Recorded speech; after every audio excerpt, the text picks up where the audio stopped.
سلام بالبنات والعيالات الحدكات. اليوم جيت نوريكم باللي المرة المغربية إلا صبرات راه صبر لالا وحنا، وإلا غدرتيها كدا يخليك حاير وما عارف منين داز عليك الطوبيس. اليوم غنحكي لكم قصة اللي راجلها كان كيسحاب ليه راسو ذكي ولكن وراتو الحداقة ديال بصح. خليكم معايا حيت هاد القصة فيها الصدمة في الآخر. القصة واحد، حنان ولعنة الكروفيت. حنان سيدة مغربية حادكة دوزات مع السي محمد 15 عام ديال الصبر، كبرات بيه، عاوناتو حتى دار الفلوس والشركات، وفرشات ليه فيلا في طماريس بأحسن الأتواب والتاريات. واحد النهار السي محمد تبدل، ولا كيجي معطل، ولا كيدس تليفونه، حتى لواحد الليلة الصادمة جا عندها وقالها ببرود: حنان، أنا بغيت نتفارق وبغيتك تخوي الدار غدا وبلا صداع، راه كل شي بسميتي. حنان بكات؟ لا. غوتات؟ لا. عرفات باللي كاين شي حد آخر غيحل محلها. طلبت منه يعطيها يومين تجمع حوايجها، وهو وافق حيت كان فرحان بانتصاره. حنان مشات للسوق، شرات 5 كيلوغرامات ديال الكروفيت خضر وقشراتو وخلاتو في الشمس نهار كامل حتى بدات ريحتو كتعطي. بخلات للصالون المغربي الكبير وبدات كتحل الترونغول اللي كيكونوا خاويين من الداخل. عمراتهم كاملين بالكروفيت وسداتهم بسكوتش ورجعات الستائر لبلاصتهم. دارت نفس الشيء في قضبان السرير ديال غرفة النوم. خرجت حنان بكرامتها ودخلت كوثر الفيلا وهي فرحانة بالصالونات والتريات. السيمانة الأولى دازت مزيانة، السيمانة الثانية بدات واحد الريحة خايبة كتخرج. السي محمد جاب شركات التنظيف، حكوا الزليج، غسلوا السجاد، جابوا بخور غالي، والو، الريحة غادة وكتولي خانزة لدرجة أنهم ما بقاوش كيقدروا ينعسوا في البيت. وصلت بهم لدرجة أنهم هرسوا الحائط كيسحب لهم كاين شي فار ميت، ولكن والو. في الأخير السي محمد ما بقاش قادر يتحمل وحط الفيلا للبيع بثمن طايح بزاف، حيت السمعة ديال الفيلا الخانزة انتشرت. حنان اللي كانت كترقب من بعيد صيفطت محامي من طرفها وشرات الفيلا بنص الثمن. والضحكة الكبيرة هي أن السي محمد فاش خوى الدار عجبوه الستائر حيت غاليين وخداهم معاه لدارو جديدة، وبقات الريحة تابعة فيه فين ما مشى. وحنان رجعت لدارها، حلت الستائر، نقتهم ورجعت تعيش ملكة في دارها. القصة 2، فاطمة الزهراء، العشب الذي فضح الخائن. فاطمة الزهراء كانت ديما كتقول الراجل اللي كيهتم بالمظاهر بزاف خاف منه. راجلها عبد الغني كان مهووس بواحد الجردة قدام الفيلا، كان كيجيب ليها مهندسين ويسقيها بالليل وبالنهار، وكان كيتفاخر بها قدام الجيران في العشيات. واحد النهار فاطمة الزهراء لقات ميساجات في تليفون عبد الغني مع واحدة عشرينية كيتفقوا يبيعوا الأرض اللي ورثتها فاطمة من والدها باش يسافروا لتركيا. هنا فاطمة الزهراء شعلات فيها العافية، ولكن دارت راسها ما عارفة والو. مشات عند واحد العطار حريفي وشرات كمية كبيرة من الملح الحي ومواد كيماوية كتحرق الجذور. ليلة قبل ما تخرج من الدار وتوضع دعوى الطلاق ماضت مع 3 ديال الصباح، بدات كترش الملح والكيماوي بدقة عالية وسط العشب الأخضر. رسمت حروف كبيرة كتشكل كلمة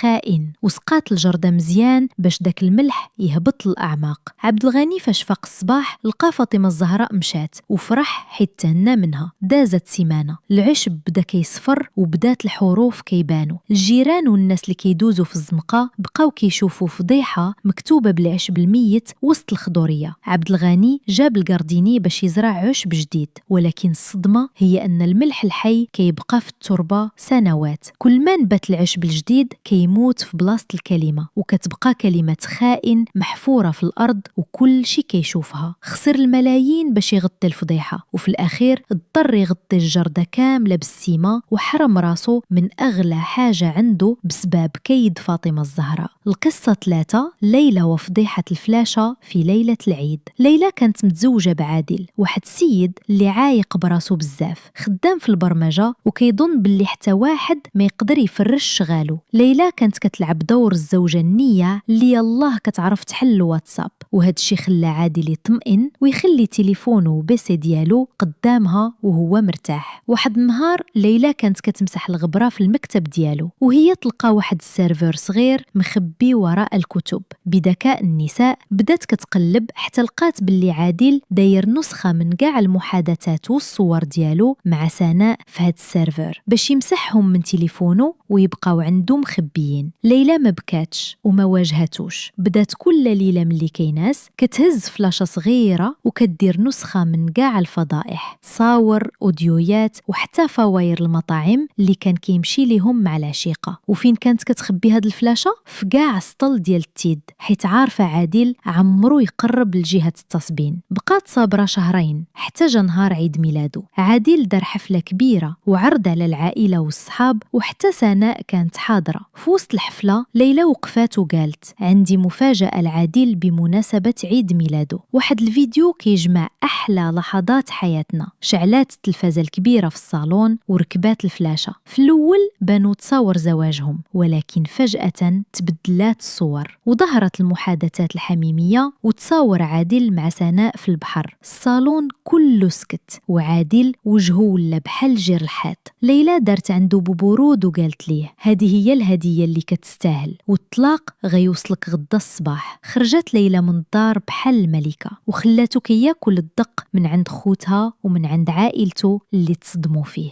القصة 4. غيتا وبيع الساعات بدرهم واحد. ياسين كان من دوك الرجال اللي كيعشق المظاهر، عنده كوليكسيون ديال الساعات الغالية، رولكس، كارتيه، اللي كان كيشوفهم أهم من مراته غيتا. واحد النهار ياسين لقى واحدة أخرى غنية وجا عند غيتا بكل وقاحة وقال لها أنا باغي نطلق، والدار ديالي والفلوس ديالي، وانتي خرجي بجلابتك كيف دخلتي عندي أول نهار، ما عندك عندي حتى ريال. غيتا كانت عارفة باللي ياسين كاتب كاع أملاكه بسميتو، ولكن كانت عندها وكالة عامة كان وقعها لها نهار كان مسافر باش تقضي الغرض. غيتا فكرت مزيان، بما أنه باغي يخليني بلا ريال أنا غنخليه بلا ذكرى. ياسين كان مسافر في رحلة عمل. غيتا ناضت جمعت كاع الساعات الثمينة، الكاميرات الاحترافية وحتى البلاي ستيشن 5 ديالو. دخلت المواقع البيع ماركت بليس وافيتو وحطت إعلانات بعنوان للبيع السريع لظروف طارئة، الثمن درهم واحد. الناس كيسحب لهم كذبة،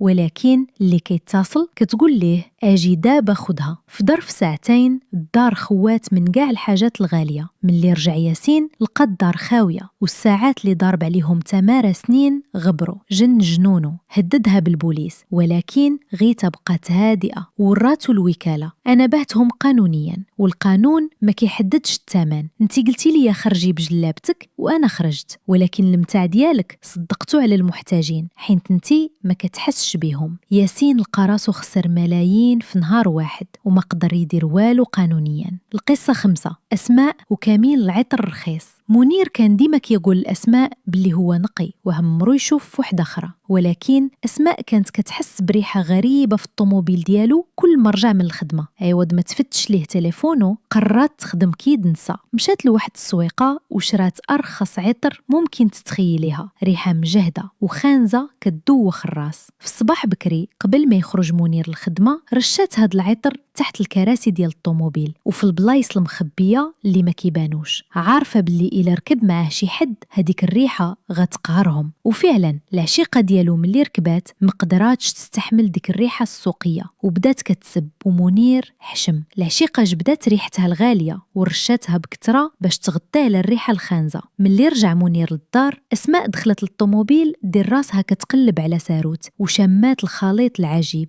ريحة رخيصة مع ريحة أنثوية غالية بزاف. سجلت سميت الريحة الغالية في راسها. يومين من بعد كان كاين عرس في العائلة. أسماء مشات صوبات شعرها ولبسات أحسن تقشيطة وبقات كتشمشم في العيالات حتى لقات بنت خالة منير دايرة نفس الريحة الغالية. في وسط العرس وقدام كاع العيالات أسماء وقفات حدا ديك البنت وقالت ليها بصوت مسموع تبارك الله عليك ريحتك غزالة، ومن نهار شميتها في الطوموبيل ديال راجلي أول أمس وهي عجباني. واش منير هو اللي شراها ليك ولا انتي نسيتيها ليه تما؟ العرس كله سكت ومنير وجهه ولا كيعطي الألوان والبنت تفرشات قدام عائلتها. أسماء خلات ليهم الفضيحة شاعلة وجمعت حوايجها ومشات لدارهم وهي مرتاحة. وهنا كتسالي القصص ديالنا اليوم، ولكن كيد نسى ما كيساليش. قولي لي في التعاليق، أما قصة جاتك هي الأذكى وأما واحدة بردات لك القلب؟ إلا كانت عندك حتى انت قصة ديال انتقام أو كيد